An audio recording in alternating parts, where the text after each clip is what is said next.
Welcome to the Shreveport Connection with Tommy. This video is on your SmackDown, and your spoilers are actually results from your 205 Live. Happy birthdays! Go to Luke Butler for January 8th. Bushwhacker Luke is born 1947. Bull Nakano, 1968. Bad Luck Folly, 1982. The Masterpiece, Chris Masters, 1983, January 9th birthday. Todd Grisham is born 1976. Ruby Riot, 1991, January 10th birthdays. Buff the Stuff, Puff Bagwell is born 1970.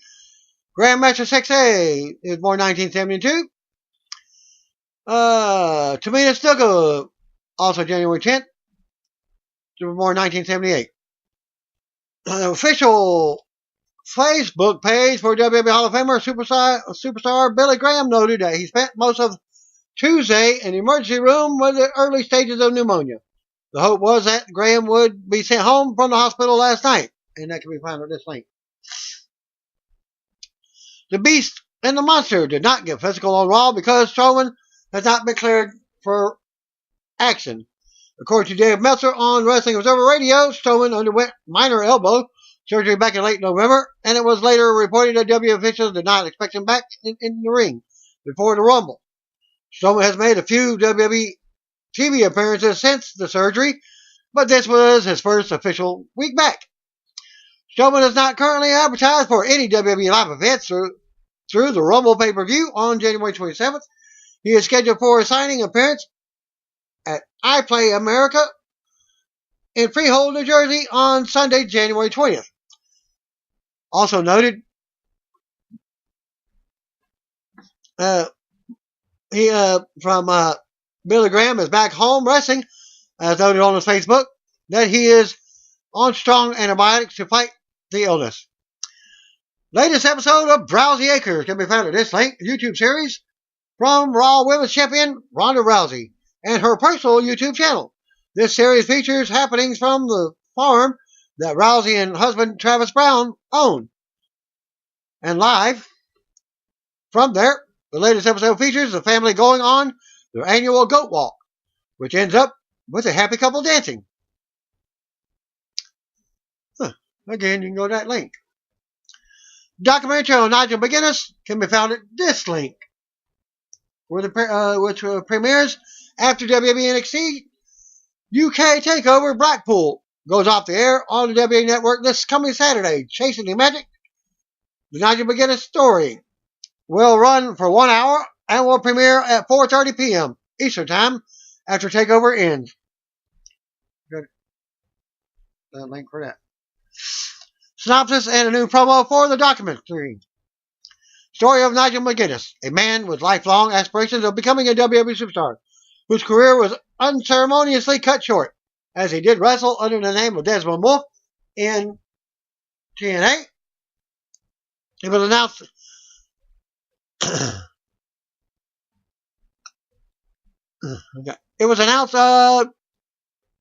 that History's Viking series will stop airing after the 6th season that begins airing later this year. The series has featured WWE Hall of Famer Edge in a regular role. Becky Lynch recently spoke with Fox News and talked about how she tried to get on the show years ago. When I was 15, I started wrestling, right? By 19, I traveled the world. I've been the youngest foreign female to wrestle in Japan. The main event in Japan? I lived in Canada. I lived in America. I wrestled around Europe, and then I quit. Lynch told Fox, I quit wrestling for 7 years, and I did everything that I thought I could possibly wanted to do. Going back to college and studying acting was one of those things. Lynch continued. I left college, and I got my acting degree. And I was looking for work. I handed in my resume and a headshot to Vikings because they were filming in Ireland. I get a call, and it's from Vikings, and they're like, hey, do you do stunts? And obviously, the way my resume read, because I have all the physical experience, they thought I was a stunt woman. Lynch lied and assured producers that she could do stunts, and then had to actually figure out how to be a stunt woman. She practiced for stunt work at a pro wrestling school and someone at the school asked her if she'd ever tried out for WWE because they believed that she could get signed.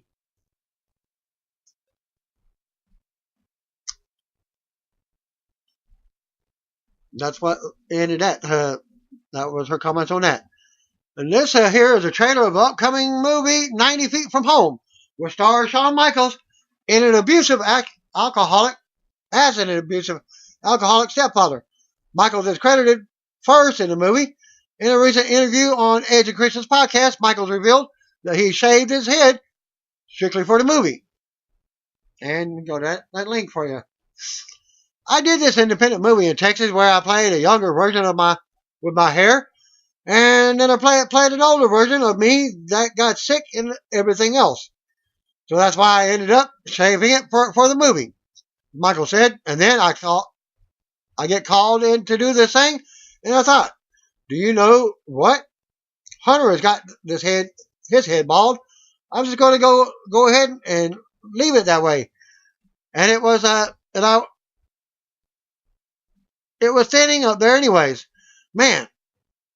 And so it was better just to chop it all off. It has gotten to where my wife likes it, and Edge and Christian know the short stuff is much easier to manage. Deadline reports that former WWE champion Batista has signed on to do another movie franchise, Dune. No word yet on Batista's role in the movie, but is being kept under wraps. Batista joins Timothy Chalamet and Rebecca Ferguson as stars of the movie. Director will be Denis Villeneuve, who also worked with Batista on the Blade Runner 2049 movie. I have not seen that yet. This looks to be another major franchise for Batista, who also plays Drax the Destroyer in Marvel's Guardians of the Galaxy franchise. The film is expected to launch a multi-picture franchise for one of the most celebrated science fiction properties of all time. Legendary, acquired by the film and TV rights to the Frank Herbert novels in 2016 with a plan to make multiple movies. Villeneuve chose this movie over numerous offers for his follow-up to Blade Runner 2049. The movie is described as Game of Thrones meets Star Wars. It is currently in pre-production, and there's no word yet on when it will be released. It will be interesting to see if this prevents a potential WrestleMania 35 appearance for the animal. Batista has 3 big movies coming out in 2019. Marvel's Avengers Endgame in May, Fox's Stuber comedy in July, and STX's action comedy My Spy in October. The rumors are Kenny Omega possibly signing with WWE, but one thing is for sure. He will not get creative control. He's on the WWE network on this link, though, to give you any clue. They may have something,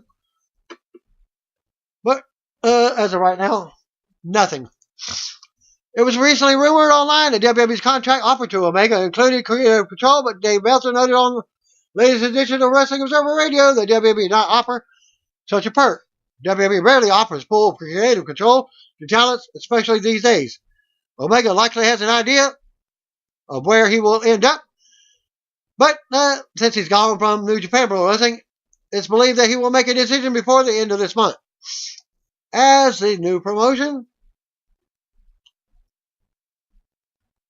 AEW. All Elite.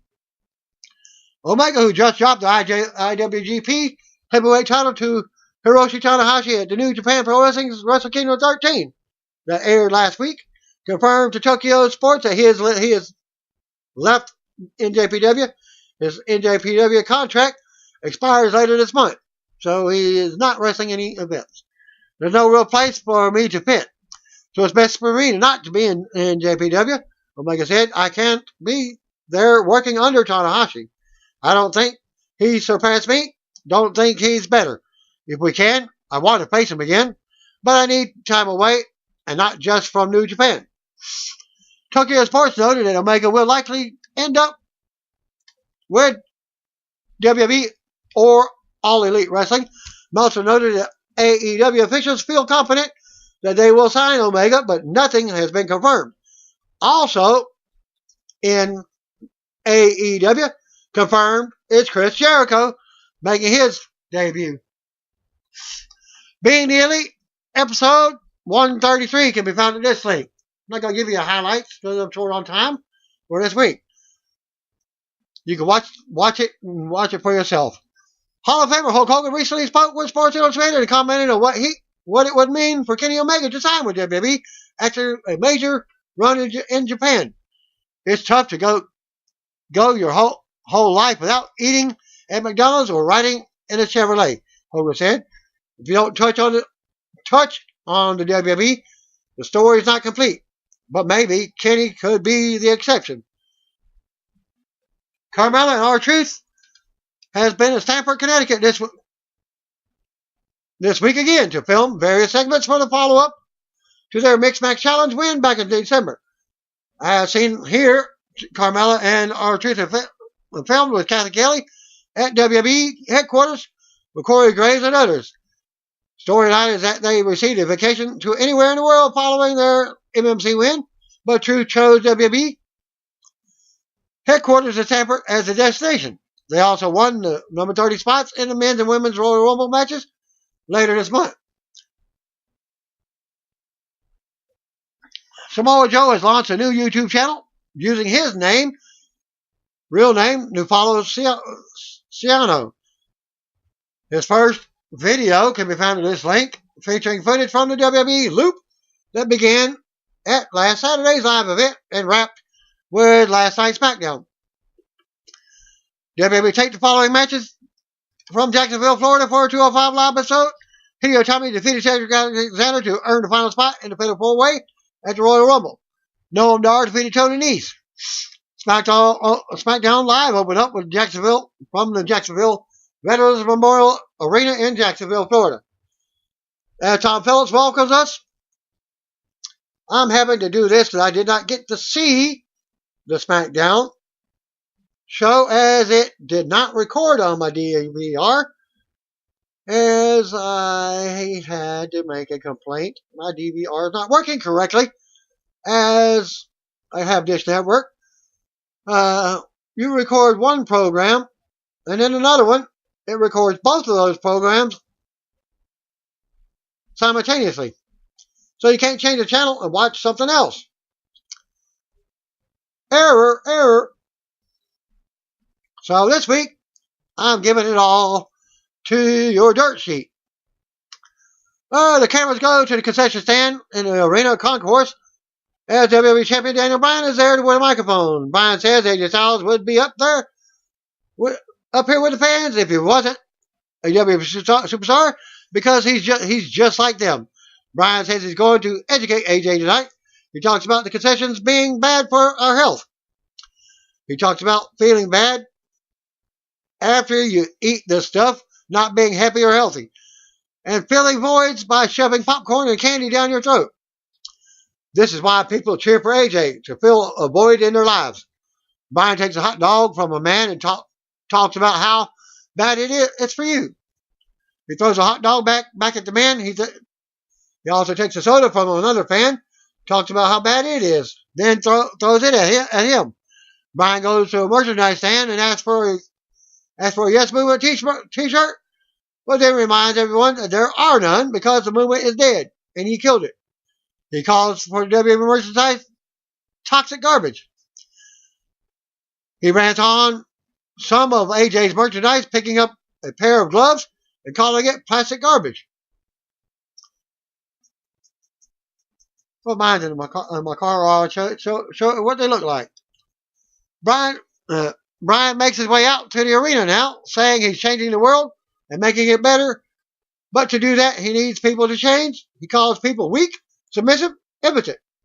He runs down the fans and walks down the steps towards the ring, taking shots at the fans as he steps in front of them. Stops in front of them. Bryan says he is changing the planet one person at a time. He snatches a House of AJ Styles sign from a fan. Says he doesn't think so because the new Daniel Bryan is the WWE champion. Bryan says AJ feels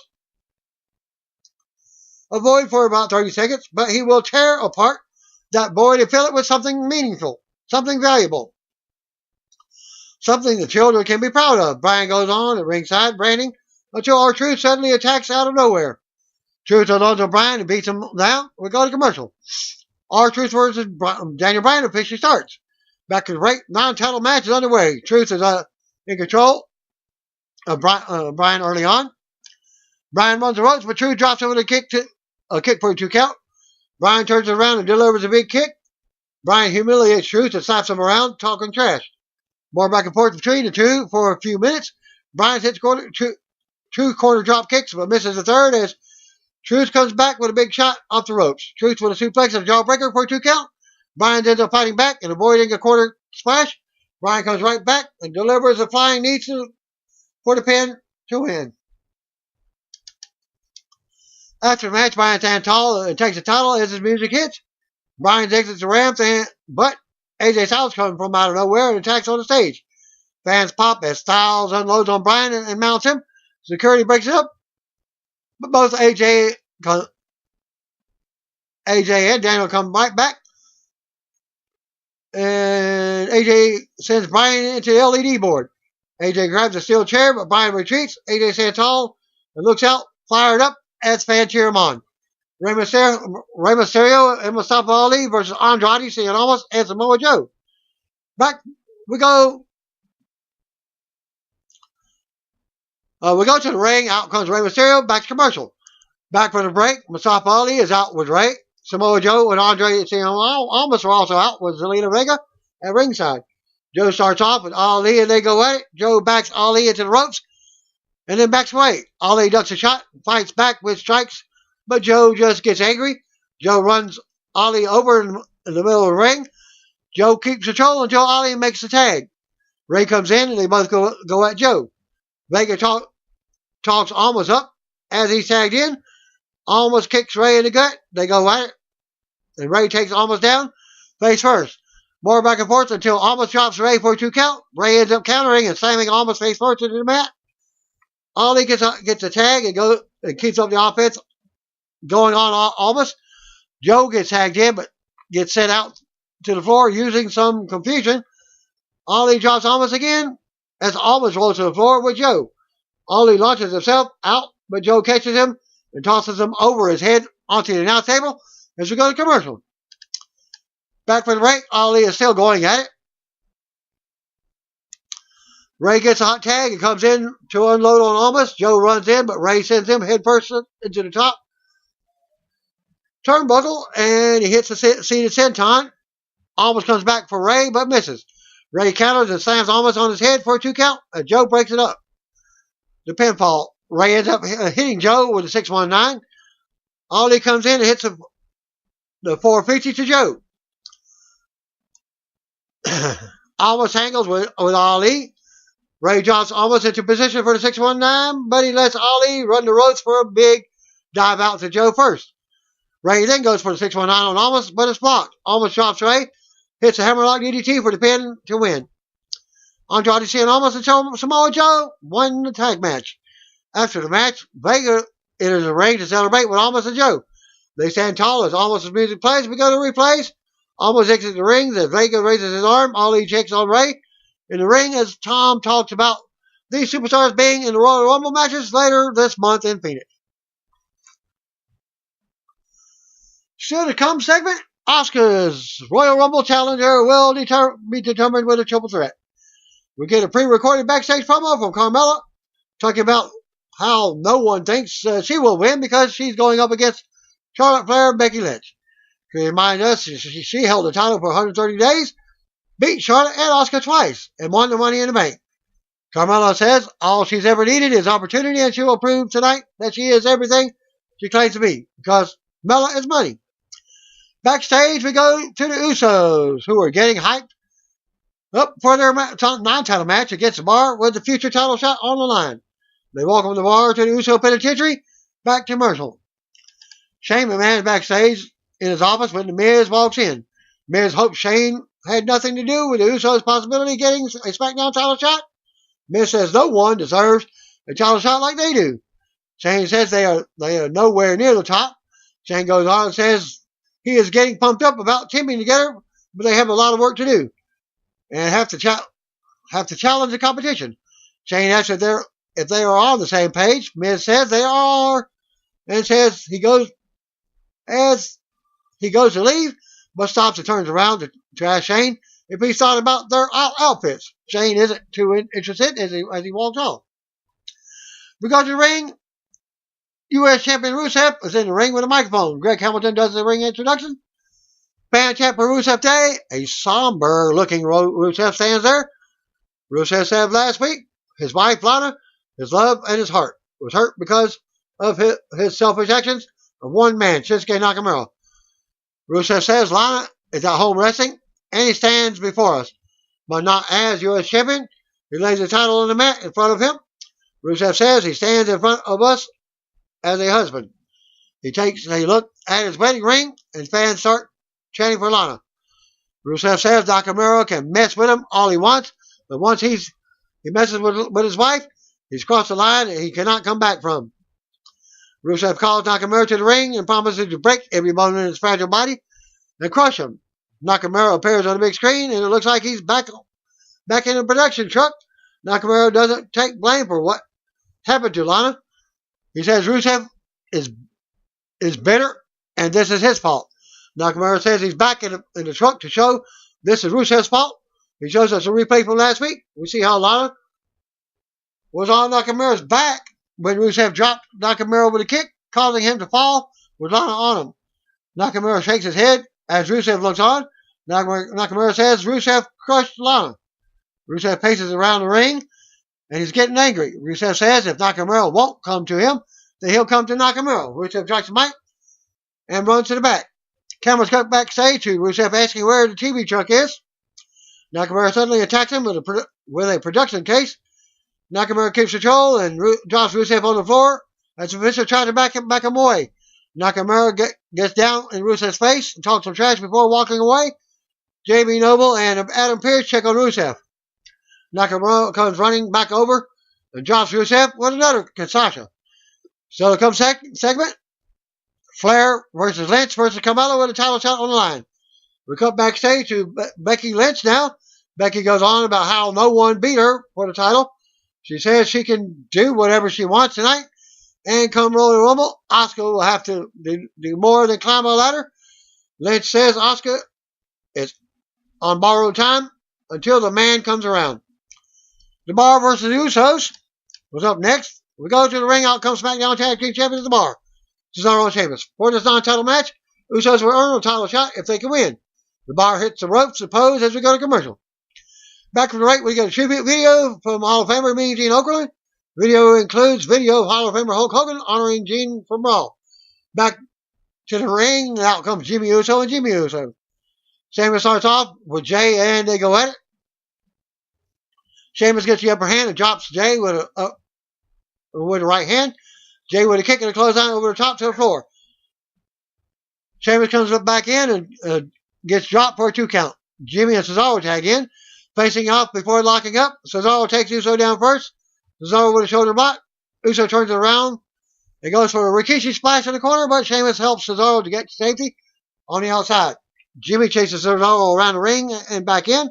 Uso with a big shot to the jaw. Jay tags in with a forearm smash to the face.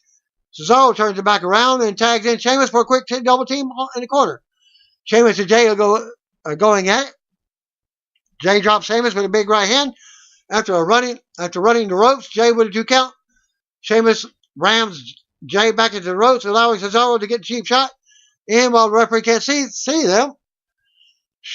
Sheamus drops Jay, and we go back to commercial. Back for the break. Sheamus has Jay grounded. Uso fights out of a hole and drops Cesaro on the apron. Jay goes for a tag, but Sheamus stops it with a rolling senton.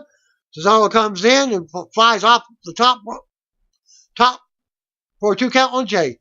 Sheamus tags in for a quick double team. Sheamus keeps Jay grounded. Jay sends Sheamus to the floor, but he comes right back on the apron for the forearm shots to the chest. Jay fights out and nails a kick to the face. Jay crawls for the tag again, but Sheamus stops him. Jay kicks at him, and then comes Jimmy with Cesaro. Jimmy unloads and nails a Samoa drop to Cesaro Uso with a big splash in the corner, and a 2 count on Cesaro. Jay saves Jimmy from an attack, and they send the bar to the floor.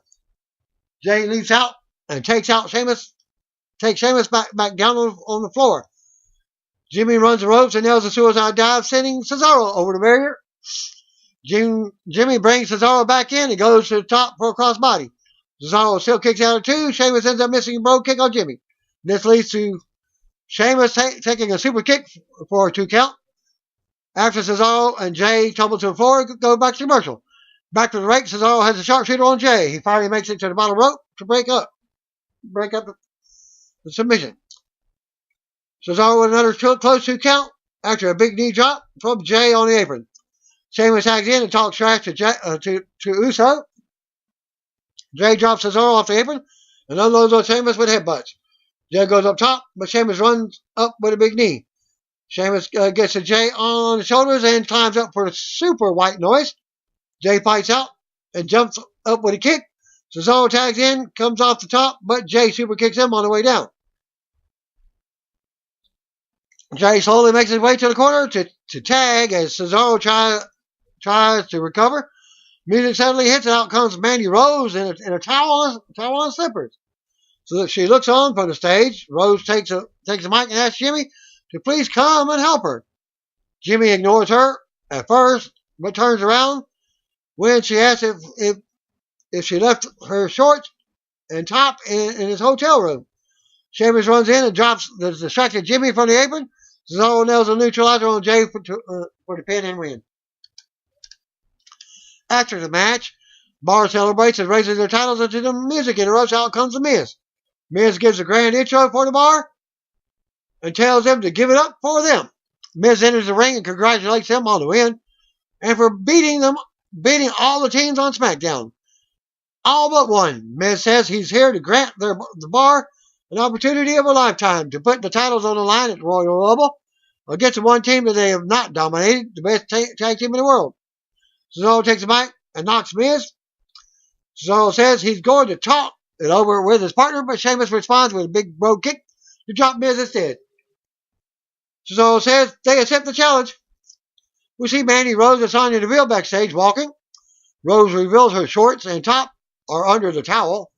She laughs. Naomi appears and she's not happy. Naomi attacks Rose and unloads on her. Deville joins in for a double team. Jimmy Uso runs up and tells them to back off. Uso checks on his wife as Rose and Deville back off.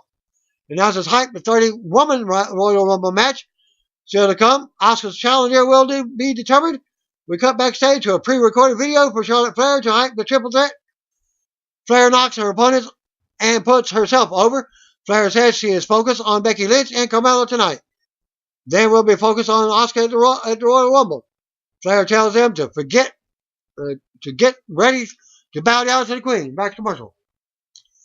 Back from the break, Taylor Braxton stops WWE Champion Daniel Bryan backstage as he's leaving the arena. Bryan rants on AJ Styles attacking him from behind unprovoked tonight. Bryan says he does not care why AJ attacked him, and if we think that was vicious, that wasn't half as vicious as the new Daniel Bryan. Bryan goes on yelling and says AJ will see what he's capable of at the Rumble. Bryan says AJ will never take the WWE title from him because he's fighting for a cause that's much bigger than anything AJ has ever fought for. Bryan says he will be WWE Champion forever. He walks off. More videos, vignettes from Lars Sullivan, EC3, Tucker Knight, Otis Dojovic of Heavy Machinery, Lacey Evans, and Nikki Cross. Miz is backstage with Shane McMahon again. Miz is clutching his jaw. There's some disagreement between the two. Shane wanted him to earn a title shot and says this isn't how he wanted it to go down. Shane asks Miz if he really thinks they can win, and he does. Shane says, let's do it at the Rumble. Number 1 contenders match, Becky Lynch versus Carmella versus Charlotte. We go to the ring for tonight's triple threat main event. Out first comes Becky Lynch. The winner will face SmackDown Women's Champion Asuka at the Rumble. Carmella was out next. Charlotte was out last. Bell rings and they slice each other up as the crowd starts chanting for Becky. Becky and Flair have words. Flair woos at her. They go at it, and Carmella joins in. Flair sends Becky to the floor. Carmella runs Flair up for a 2 count. Or rolls her up for a 2 count. Flair rocks Carmella, but Becky comes in and nails them both. Becky clears the ring of both opponents. Becky climbs off the apron, takes out Carmella on the floor. Becky also hits Flair again and stands tall, yelling out about how this is her show as we go back to commercial. Back from the ring, and they're going at it. Carmella goes down. Flair goes to the top, but Becky launches her onto Carmella for another pin attempt after a drop kick from Becky. Flair and Lynch face off in the middle of the ring.